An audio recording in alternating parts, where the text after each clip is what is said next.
computer science from high school or even middle school, you might have the perception that it's entirely based about programming. It's perhaps a bit antisocial. It's perhaps the computer lab heads down, sort of coding away on something that you don't necessarily understand, and yet I too had that perception freshman year, and this course, and dare say the field more generally, really did have this reputation to beware. I certainly assumed that most everyone around me certainly knew more than I did. And this wasn't just true of CS for me, this was true of most any field at Harvard in the course catalog that I had no familiarity with. And so I instead gravitated toward the more comfortable. I took a lot of gov classes and economics and history just because that's kind of what I knew and liked in high school. I wouldn't say I loved it, but I knew it, and it was within my comfort zone. And it wasn't until sophomore year that I got up the nerve to take this class, CS50, and I only did because the professor at the time let me take it pass-fail, now called sat-on-sat, and that allowed me to get over this sort of mental hurdle that I had imposed upon myself, sort of fear of failure or simply not doing as well as I might have been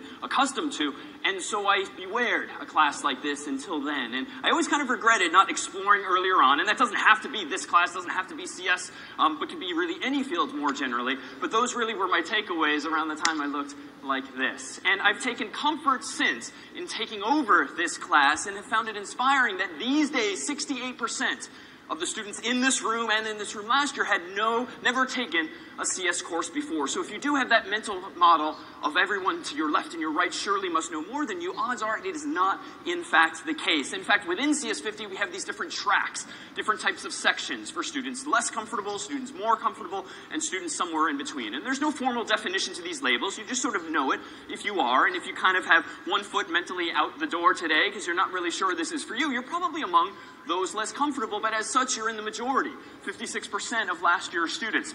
If, by contrast, you have been programming since you were 8 years old, 10 years old, whatever, but you're largely self-taught and therefore maybe have lots of gaps in your knowledge or don't really understand all the formalities, you just kind of figure things out, you might be among those more comfortable, and if not, maybe you're somewhere in between. And so in CS50 sections, do we have similar students together, similar comfort levels, similar backgrounds, so that everyone can kind of feel comfortable speaking up, not knowing things, and beyond? Because ultimately, the course is graded and assessed ultimately very much manually, very delicately with respect to students' prior background or lack thereof. Indeed, what's most important at the end of the semester is not so much where you end up relative to your classmates, but where you end up in week 11, our very last week, relative to yourself today in week 0. And in fact, thanks to CS50's own Haley James and a whole bunch of CS50's team members this summer, they spent a while traveling around the country bringing folks back to campus, alumni and former students and staff who had some connection taking or teaching CS50 in some form.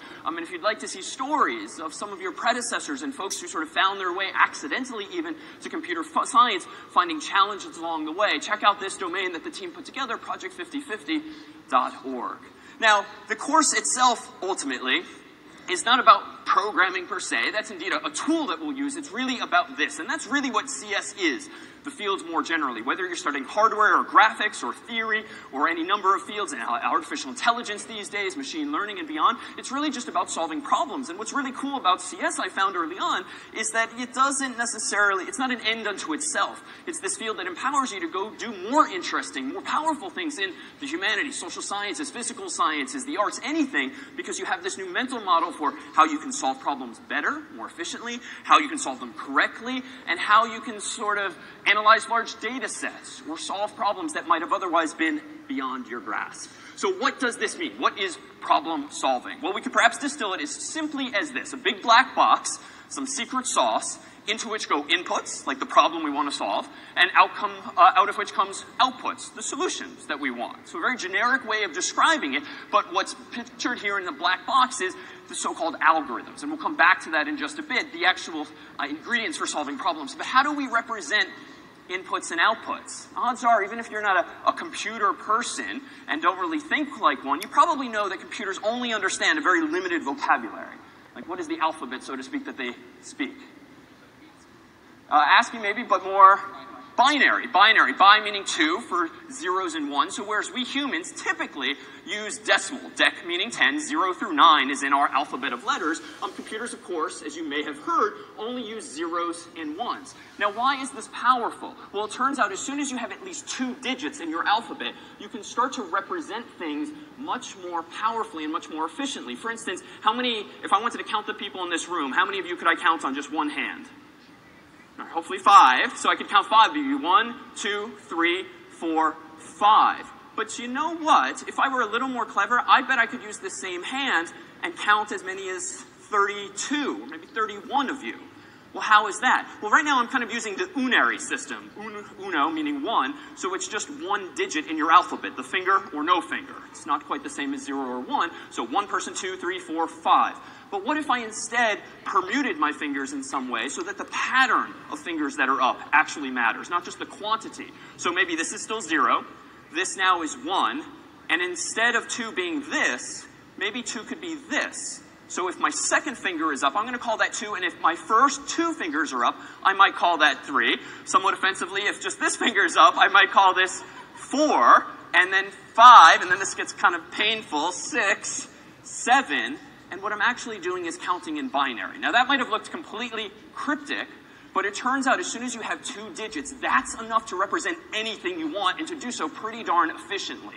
But why? So odds are if you're like me, you probably grew up learning, of course, the decimal system, 0 through 9, and you might have written on the board some point like this number, 123.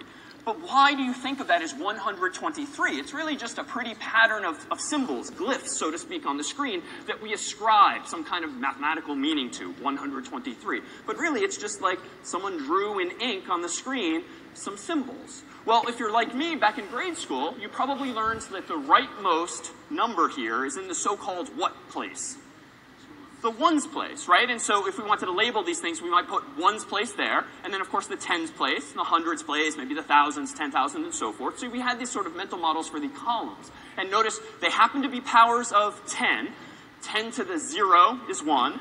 10 to the 1 is 10. 10 to the 2 is 100, and so forth. So that's the pattern, even if your grade school teacher didn't talk about exponentiation at the time.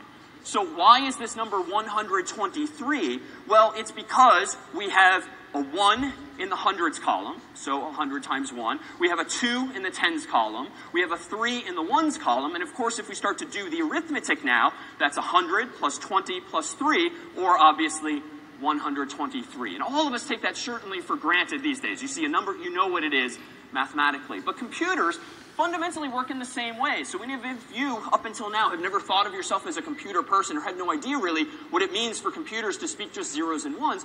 All you have to do is update the places. Instead of powers of 10 for dec, meaning decimal, we're going to have powers of 2 for binary. So now we're going to have 2 to the 0, 2 to the 1, 2 to the 2, 2 to the 3. Same idea, it's just a different base. We changed 10 to 2, and so now we have places like this, 1, 2, 4, and if we kept going, 8, 16, 32, 64, and so forth. So as such, what number is this on the screen in binary if you convert it in your head to decimal? It's just the number 1, right? Because you've got a 1 in the ones place, and then a 0 in every other place, so it's just 1 times 1 equals 1. Now, if I were using unary, or my hands, the sort of traditional way, 2 would be this, where you put up 2 fingers, but not if you're trying to use patterns as well as quantities. And so in binary, how do I represent the number 2? 0, 1, 0. It's the equivalent of putting up just my index finger here. And if I want to count to 3, now I need to add a 1 to the mix, so I add the ones place. And now, if you sort of start to visualize this, it's like one of those really old school clocks where the numbers flip around and roll over. Now those ones are going to kind of flip and become zeros, and the 0 is going to become a 1. And so now we have 5, and then 6, and then 7, and then, dang it, how does a computer count to 8? Yeah, you just need to add another place, right? Just like we humans don't have an infinite number of numbers when we write something down. We sort of stop when it's not necessary. All we need is another bit. We just need to add another 0 or 1 to the left, specifically a 1, then all these ones can become zeros. And we can do this toward infinity. But where are these bits coming from? This is all very abstract and just pictures on a screen. Well, it turns out that we have fun physical ingredients, all of our computers. Maybe it's your laptop or desktop or your cell phone. At the end of the day, they're either driven these days by batteries or like a cord into the wall, where electricity comes from. And even if you have little familiarity with electricity, you probably know that it's like little electrons flowing. So there's some kind of physical resource that can flow or not flow. You can turn it on or off. Well, much like these desk lamps here, I have 3 physical lights. They're, of course, connected into the electricity, so I have some physical input. And now that I do, I can kind of implement my own computer using these simple desk lamps. If I want to represent some value, some input or output, Okay, here's the 0.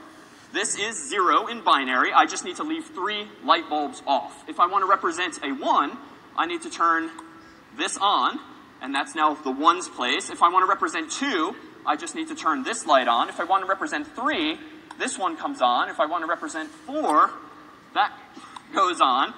5, 6, 7, and then of course we need like 8 if we want to represent and turn these off 4 total bits together. And so that's all that's going on inside of your phones and your computers. Phones and computers and devices these days have what are called transistors, which are tiny little switches that are on or off, and that's all we need if we have some source like electricity to just store information. We just need lots and lots of switches, lots of light bulbs, certainly much smaller, in order to represent information. But computers